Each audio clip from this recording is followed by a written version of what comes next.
in Limpopo as well, where many of our people were killed, and at the end of the day we were told that no, we thought it was a baboon. You see, stuff like that. We come to the university as well. We find things. I came here in 2008. When I came here, I found people complaining about security, which culminated in a student dying. And I can attest to that. If there was safe security in this institution, that incident wouldn't have happened. In 2008, I came here and I found people complaining about security. I found people complaining about catering. It's still happening today. Those things have not been solved. And anger is mounting amongst the students. I can say that students who are staying at rest mostly are the most neglected in this institution. I talked about this. We've got washing machines in Rasis. It takes 10 hours for me to dry my clothes. 10 hours.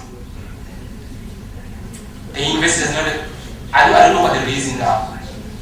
Because the university doesn't have money to partition, cry, for some kids to come and siphon money out of our pockets while we're poor students at the end of the day, but it doesn't have money to buy us new washing machines. Our anger mounts, obviously. What is the other alternative? What alternative do we have as students at this institution? Nico Brown, the director of catering, maintenance and commercial services, said in the university newsletter, the March newsletter, after the reopening of CANRAD, that our hope for coffee shop dream is finally happening. Coffee shop dream, kids are committed to these coffee shops more than us at rest. I ask those questions when I'm sitting in my room in that cubicle. It's a cubicle. Thank you. Is it okay if we offer the question to the panel? No, that was a comment, but if the Vice Chancellor wants to respond, I would prefer it.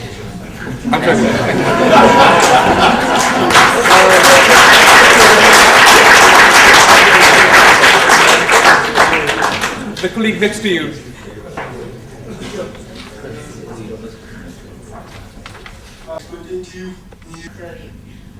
One of the things that I think we have missed the boat on, and it's such an important thing, is that we have in this country an incredible example of how non-violent solutions happen.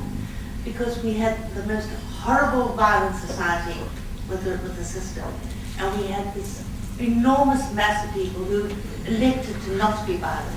Look at what happened. The result was incredible, and this has not been taught. And it's a wonderful example that should be taught in all the schools of how we achieved what we have achieved. It frightens me that I speak to young people today who were little children when we had our elections and have no idea of what happened before.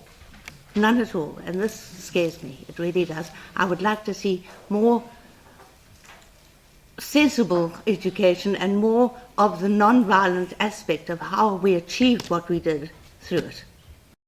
Thank you.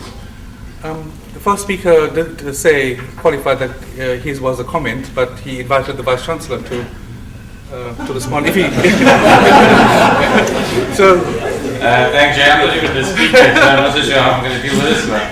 But look, it's student elections right now, so I'm sure my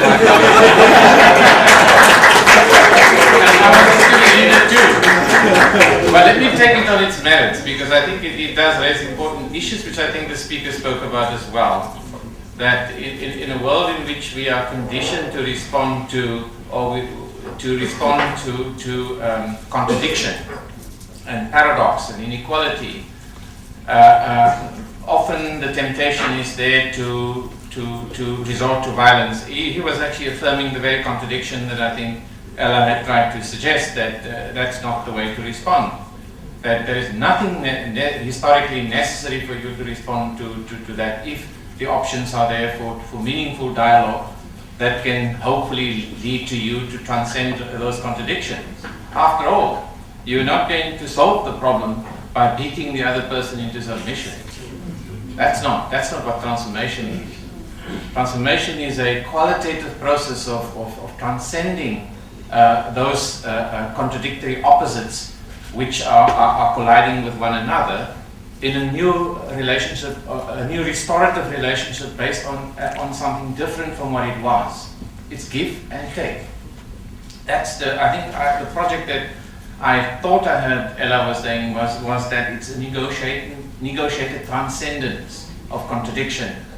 In other words, that both of you will change, and that encounter between you, none of you will look the same, and your relationship will be different at the end of the process and so on.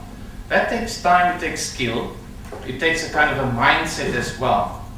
But if you want to use revolutionary violence, which of course is the stuff that the world that I come from as well, that's a different outcome that it will get. Because you may achieve a transition you may be able to move to a new level, but the resentment will still stay with the person whom you violated in that regard. That's the problem with violence. And I guess that's the problem of our society. But I don't think we have sufficiently explored and provided the tools and the methodologies of non-violent, effective revolutionary transformations. You can be equally revolutionary in transformation with non-violent means that can be activistic, that can be robust, but without denying the humanity of the other, without dehumanizing the other person that you're working with as well. And I think what better place to begin to experiment that than at a university. So I would want to invite my colleagues, whether it's election campaign or not, to engage in conversations with Nikki Brown about the length of time it takes a washing machine to wash a piece of clothing. I'm learning also for the first time this. Or the price of food or commodities in our cafe, which is the second night I'm hearing this. This is why I'm alluding to the election campaign. And so on. Not whatever the issues, and there may be thousands of these issues that we can just randomly pick out. We live in a context of stark contradictions. None of us escape that. Capitalism is with us. When you buy a ticket to go taxi to Limpopo, you're reproducing the contradictions of capitalism. You're part of the logic of the reproduction of capitalism just as much as anybody else. So none of us stand outside of the contradiction somehow and morally judge on it, so to speak. What the issue for me is to find a way in which we can change the rules of the socio-economic system, because I agree with those two colleagues, my student colleagues, that unless we change the rules of the economic game, how value is accumulated and redistributed in the economy, unless we do that, have a different type of economic system, I don't believe institutions, whether they're universities or schools or clinics or whatever, can escape. We are simply managing contradictions. We're mitigating the worst effects of that. But we cannot transcend that. The university doesn't have the capacity for free education. It will simply implode tomorrow. I can give that to the students, but I mark you, by tomorrow this institution will go down. Yes, we can try to find ways of ameliorating the contradiction by offering, different kinds of lowering the rate of increase of fees and having interventions for supplementing meals and those sorts of things. But the problem lies beyond the institutions themselves, in the very nature of our economy as well. That is where we need to devise a system of economic democracy that transcends the neoliberal capitalist form. That's easier said than done. How you do that? Through revolutionary violence, or the pathway offered by Ms. ElaGhandi as well? I think that's the question that has to be debated as well. But I thought, I'm not this main speaker here, so please, I'm going to pass that on. Thank you.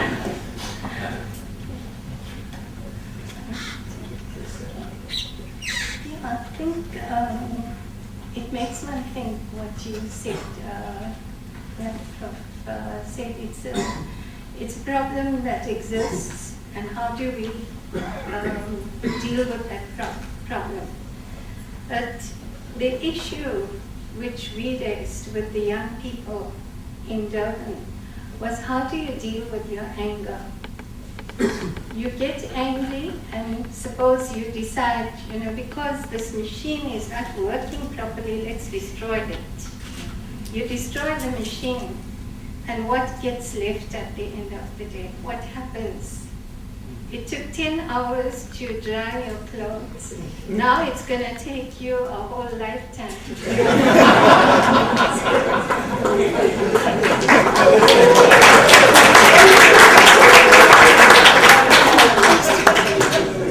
So what I'm suggesting is that think about the anger.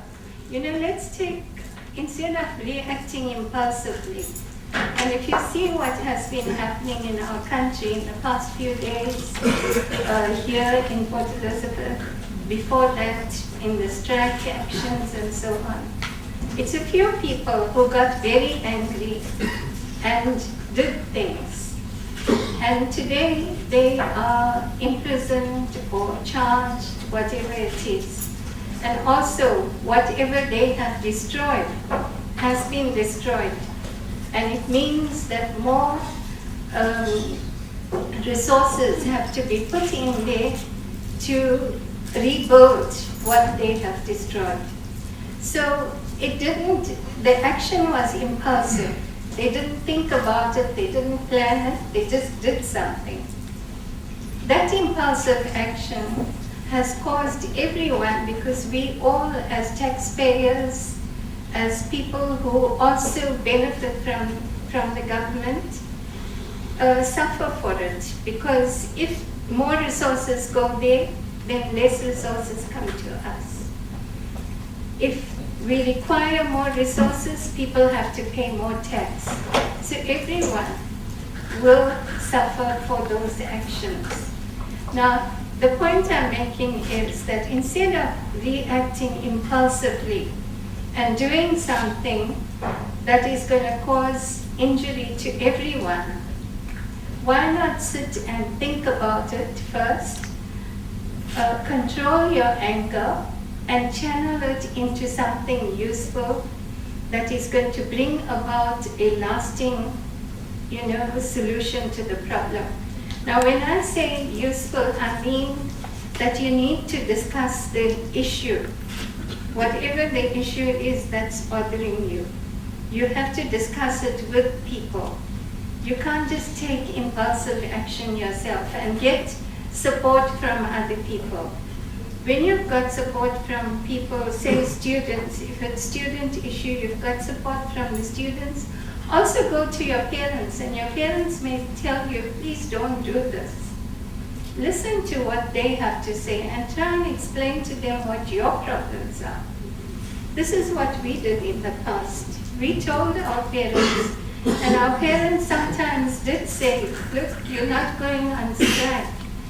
But we convinced them that that was the right thing to do, and eventually what happened? The Soweto parents, the other parents helped us in the struggle. The parents came to the table to help us. So you have to get community support for whatever action that you want to take. And that's where you should channel the energies. First, calm down, don't be angry. That machine is going to take 10 hours and you can't do anything right now about it. But if you think about it and plan and get support from other people, discuss it with the person who's responsible for that, maybe you will solve that problem. And that solution is not only going to benefit you, but it's going to benefit people in the future. So it's going to be a lasting solution. And I think that's the only message I can give you, that channel that anger into something constructive. The question from our colleague in the front on non-violence. The legacy of non-violence Yes. that we had, I've been using that example all the time because I know that in Durban, for instance, when, or you can take it from here, I think, where was it, East London, around 3, the chocolate factory. Yeah. You see, when the workers in the chocolate factory, and like you were talking about workers in the mines in Limpopo, when those workers were experiencing exploitation, They went to universities, they went to communities, they went to churches, they went to communities.